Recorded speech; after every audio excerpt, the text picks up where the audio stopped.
You're telling me that's the Archduke's son? In the flesh. Saw him once when I was your age.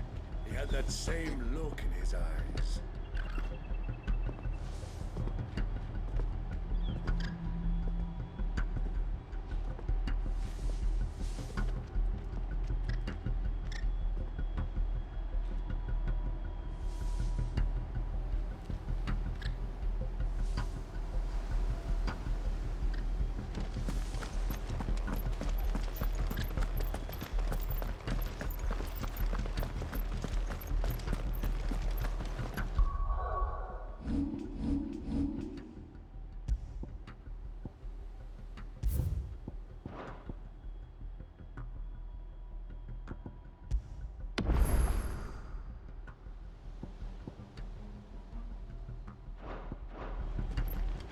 May the blessing of the Phoenix go with you.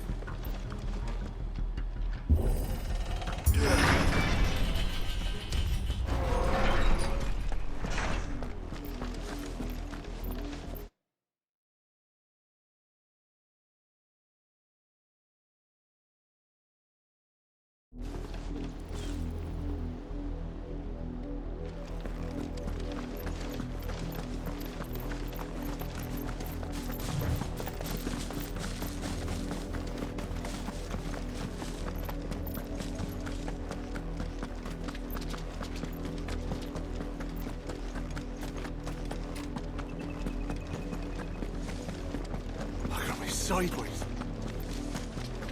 Come along now. The bastards are lucky I did that.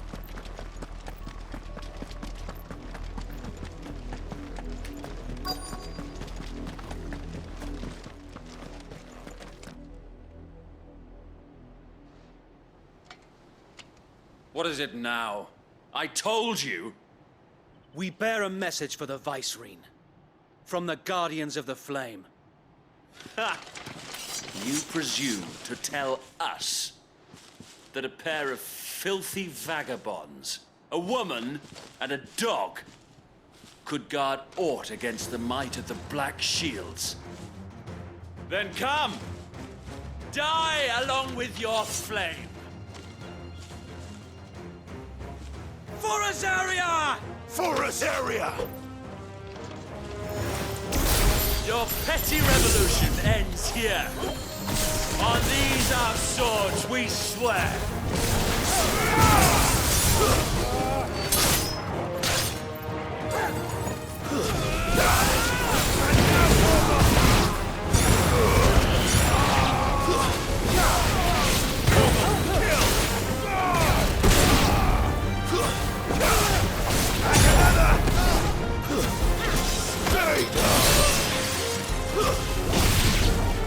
Bloody hell!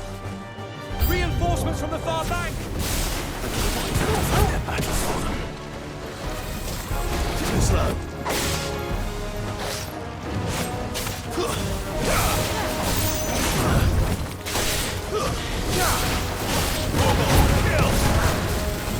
Let's try.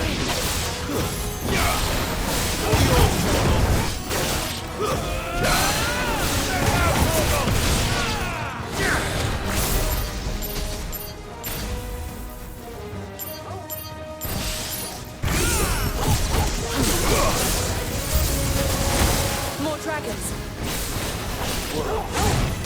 The Imperials aren't taking any chances. I can't let them flatten.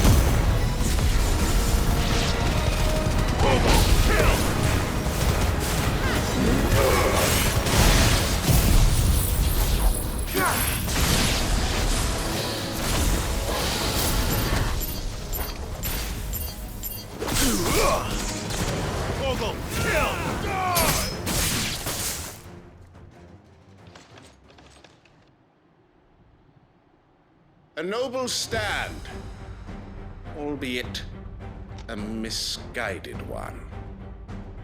In taking it, you have but proven our point, that this land is in dire need of cleansing.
finish him.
I don't see any more.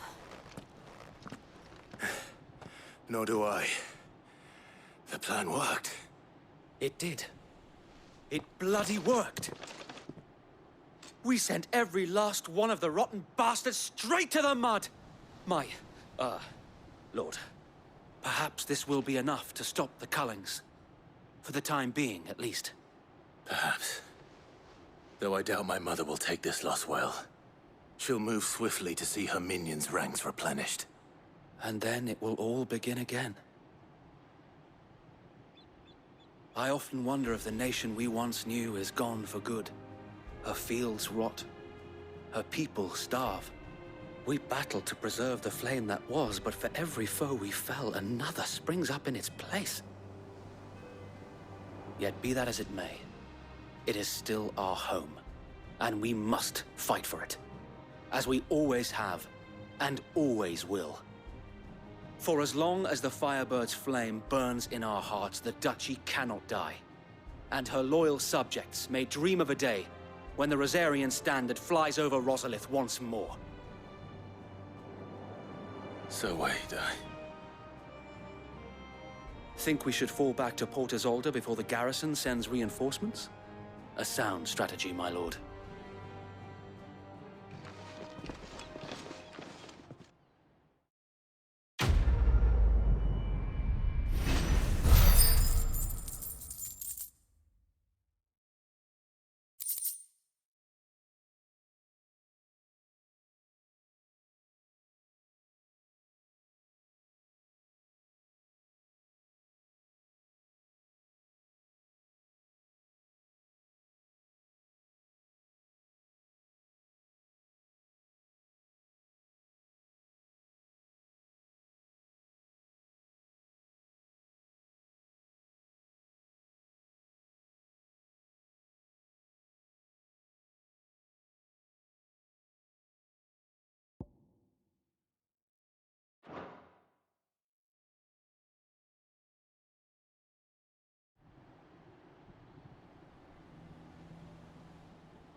And how long has my uncle been funding you and your comrades' endeavors? Since the beginning. Lord Byron was the first person I turned to after forming the Guardians.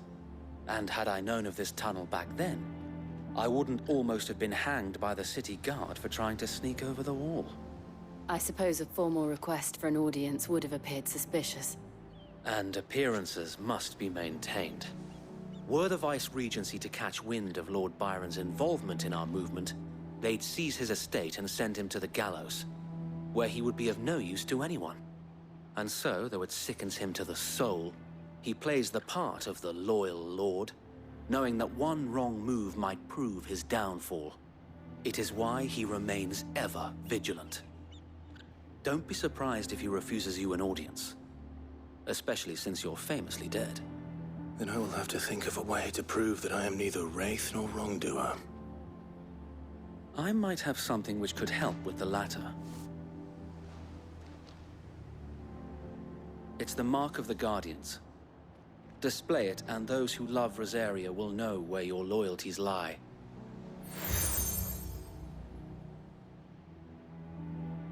I shall wear it with pride. Be sure that you do. I don't want my men attacking you again. Unless you deserve it. If only Sir Tyler could have been here to see you. Or the Lord Commander. Thank you, Sir Wade. If there is ever anything you need. I know. Go on now, my lord.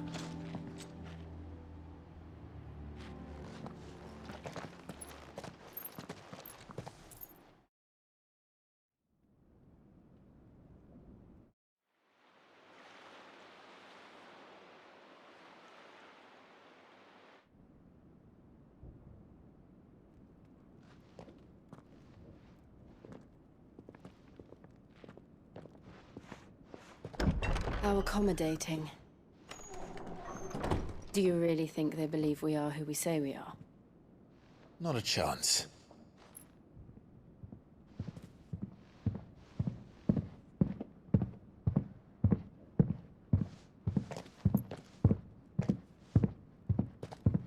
Right, I guess. My uncle believes we're imposters here to rob him. And means to string us up himself.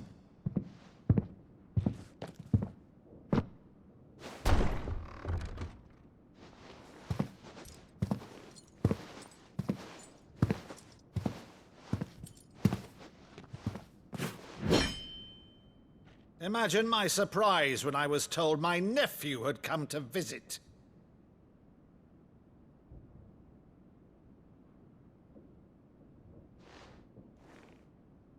Clive Rosfield died long ago. And for uttering his name here, you shall pay with your tongue!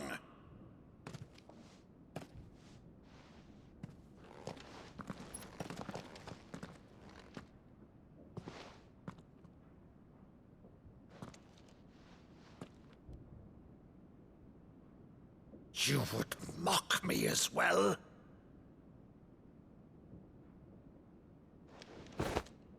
It is I, Sir Crandall of Camelot, loyal servant to Her Serene Holiness, Saint Sybil the Unshod. Meadow, thou vile sorcerer, for thy crimes against church and crown, I shall have thy head.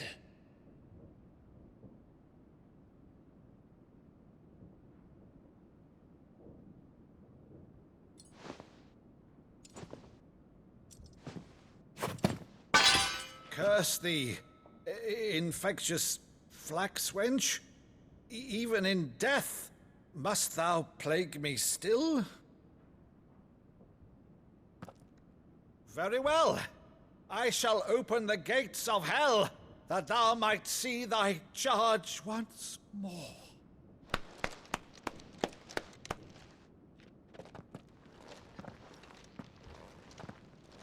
Bravo, Uncle. You're still the finest Meadow in the twins. Oh, Clive, my dear boy, it's really you.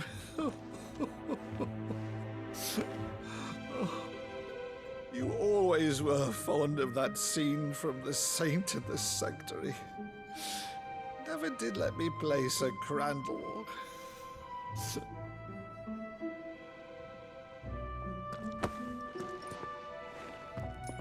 I have a favor to ask, Uncle Byron.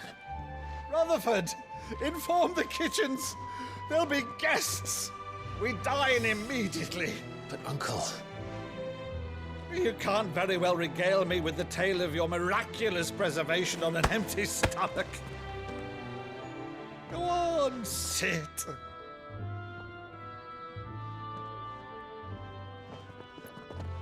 See that you use the good plates, Rutherford.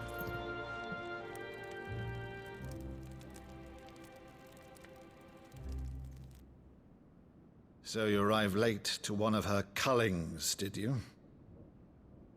Since becoming Vicereine, Annabella has been a constant thorn in Rosaria's side, but these atrocities are a new low. Something has changed, Quite what, I don't know, but the woman we knew is gone, and a monster sits in her place. A monster. For better or worse, I've been charged with governing this town, and thus must maintain the illusion of obedience. That's all I can do to aid Wade and his merry band of revolutionaries. So he's told us. You have risked much for Rosaria. Our nation will be forever in your debt.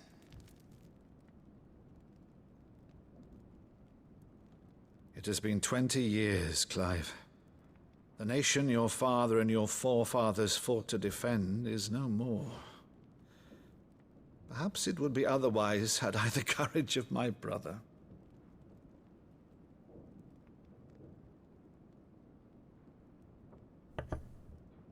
All right, if it's a ship you require, a ship you shall have. I've a galley in port, but recently relieved of her cargo.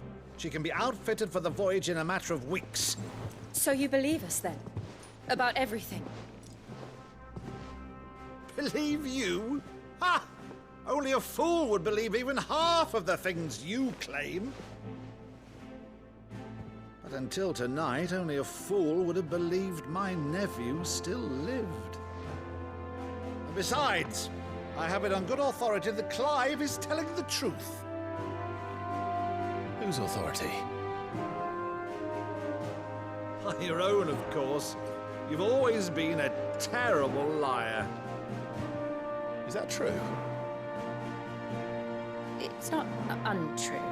Let's say no more about it, eh? It wouldn't do to linger on my nephew's greatest failing.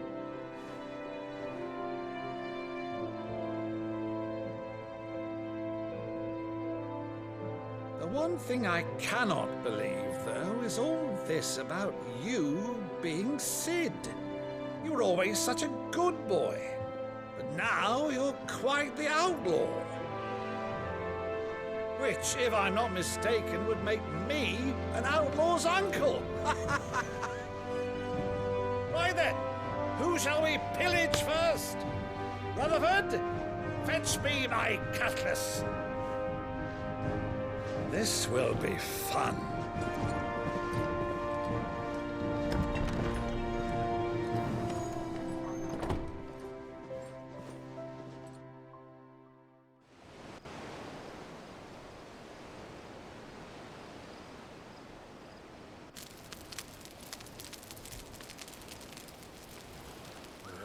Over there.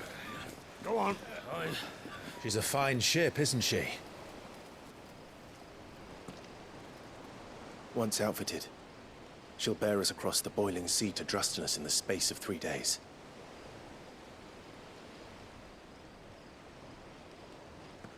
Something on your mind?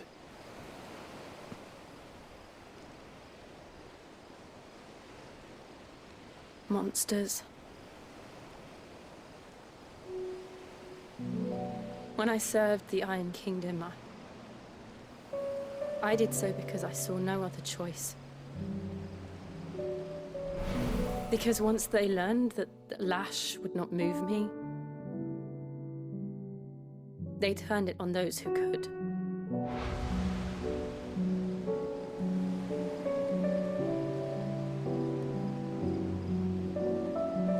And so I became their puppet. I let them pull my strings, telling myself it was not my hand that swung the sword, but another's.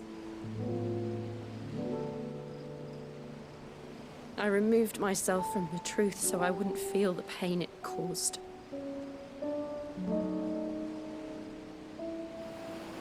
And before I knew it, I no longer felt anything. Anything at all.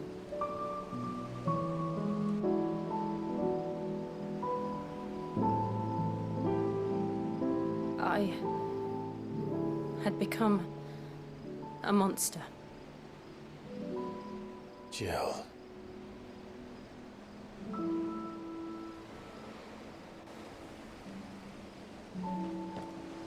I don't want to be a monster, Clive. Do you understand? I want to choose a different path, a better path. to live on my own terms. But before I can do that, I need to come to terms with my past.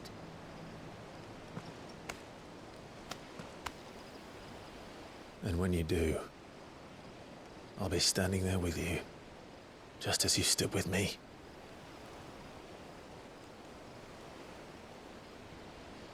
Thank you, Clive. I must atone for my sins. Only then, when it's done, will the monster cease to be. Just promise me that you won't die with it.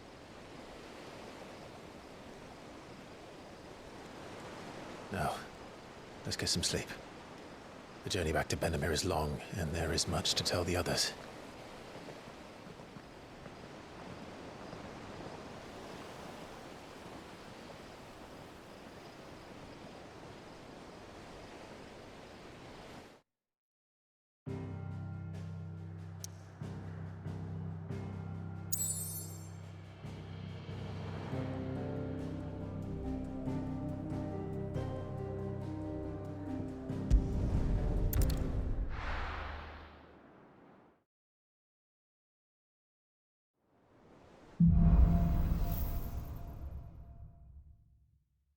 Only the Founder knows what awaits us in the Iron Kingdom. But Vivian could probably make an educated guess.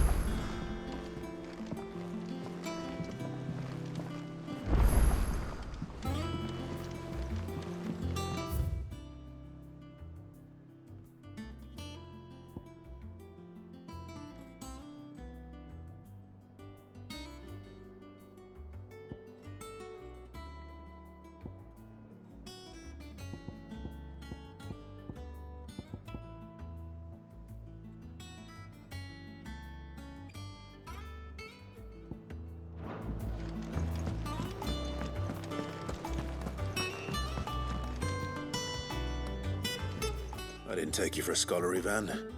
Oh, this? Well, it's Valisthea, a culinary pilgrimage. I borrowed it from old tomes. Seems there's no creature in the realm so foul it can't be cooked up into something delicious. Think I'll stick to the unfoul ones, thanks. Oh, where's your sense of adventure, Sid?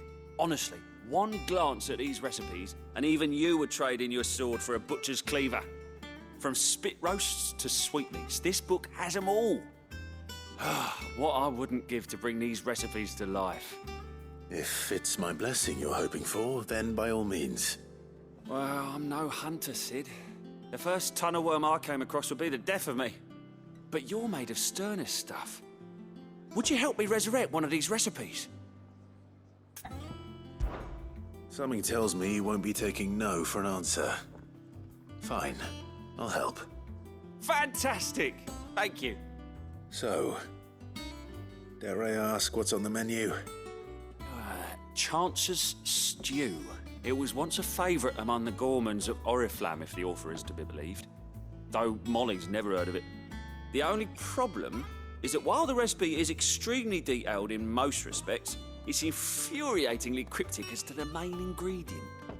A beast, no doubt. Most likely something that would make easy work of a simple cook with more broth than brawn, but unwanted violets. I've no idea what they might be. Does the book say anything else? Well, only that the sweetest violets sprout atop the bed of roses. Roses. Rosaria, perhaps? One of the butchers in Martha's Rest might know something. I'll ask next time I'm there.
Nice try.